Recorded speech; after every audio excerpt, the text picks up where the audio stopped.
Hello, it's Vlogmas. Here's my calendar. Is it the 9th? Oh my god, it's the 9th. Does this calendar have the 25th on it? No. We just have an original Toblerone. Plan for today, catch up on work. Gee, because I don't want to be working over the Christmas holidays, do I? But let's be real, I probably will be. Yep, thanks Meg. Today's a really sad day because Caitlin and Ryan have gone on a romantic getaway, leaving me for the last week of term. But what makes it even worse is the going on a cruise. I hate when people go on cruises. My parents have just started going on cruises because you can't even message people whilst they're on a cruise. Who am I supposed to third wheel now? I mean, to be fair, I went away in the summer for 5 weeks with no Wi-Fi, so I couldn't contact anyone there, but like, that's me. I can do what I want. I can't have other people doing it to me, you know? Ooh, there's a hair in my Vaseline. And it's not mine. It's not... Ooh. I went to Tesco. I just want to talk to you about the downside of Tinder. In case you haven't noticed, I'm like as single as it gets. Always have been. Probably always will be. But I do want to change that. So I'm trying. So I'm on Tinder. Been on a few dates. And then people used to be like, oh, it's so awkward when you're on Tinder, when you like walk past people you've spoken to on it. And I was like, I disagree. I don't find it that awkward. But I never considered what if the other person finds it awkward. I've just seen a boy that I went on 2 Tinder dates with, and he actually looked like a deer in the headlights. Like he was just like... So I just rushed off. But yeah, that's like the downside of Tinder. Shall we make this video about my love life? Tonight I am going on a date. What I'm gonna do is, whilst I get ready, give you my dating advice. If you know anything about me, you're probably like, Megan, you're the least qualified person to do that. However, just because I've never been in like a proper relationship doesn't mean I haven't dated. First of all, my advice for going on dates, I'm gonna go completely against here, but usually I wouldn't wear makeup. I'd just wear a bit of mascara, just because I don't want to give false expectations. I'll give you a background on like my history. So I've never like been in an official relationship, but I've dated people. So this is the thing with me. I think it's a bit awkward, like dating apps and things, just because you're just meeting with the intention of dating. It feels a bit forced sometimes, and I take a while to like get feelings for somebody or like be comfortable with someone. They're a bit tricky because you go and like the person is like, oh, I fancy you, and it's just like, I don't know you. And that's like where I've struggled in the past. If someone is like really infatuated, I believe they're not because they don't really know me, but they like act like they really fancy me, and I'm just like, but how? You don't know me at all. It should work better if I just met someone naturally and then it turned into something more.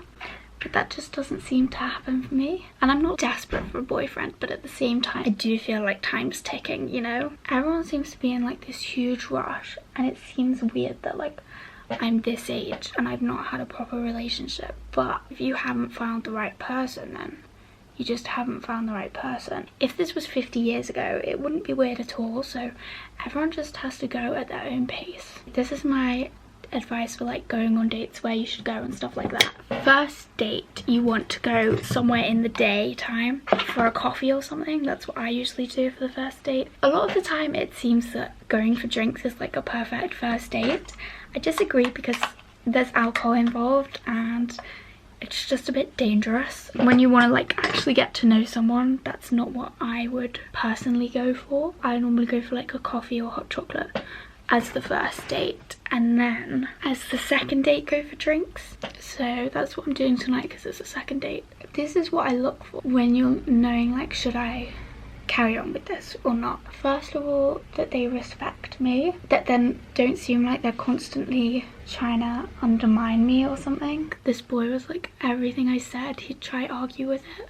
That's just not cool. This is a bit picky, but I like someone that's not like too interested. At the beginning, I'm obviously not like fully invested in the relationship because we don't even know each other and it's not even a relationship yet. But I've dated people that are really super invested right from the start, and to me that just says it's not real because they don't know me yet, so they can't be like that invested. This is something that I think is difficult, that I'm quite reserved. and I take a while to warm to someone, I'm not going to be kissing someone on the first date because that's just weird to me. And I think if someone respects that, they're a winner. And I think also look for red flags in other areas. If they don't take no for an answer, even with simple things, then that's just not great because they don't respect what you want to do. And I like a man that respects what I want to do. That's one thing I've learned, is like if someone doesn't take no for an answer, run a mile. For me, I'm like, even with kissing, I wouldn't do it straight away. If you're like that, it's like easy to feel like there's something weird. Actually nothing weird about it, because if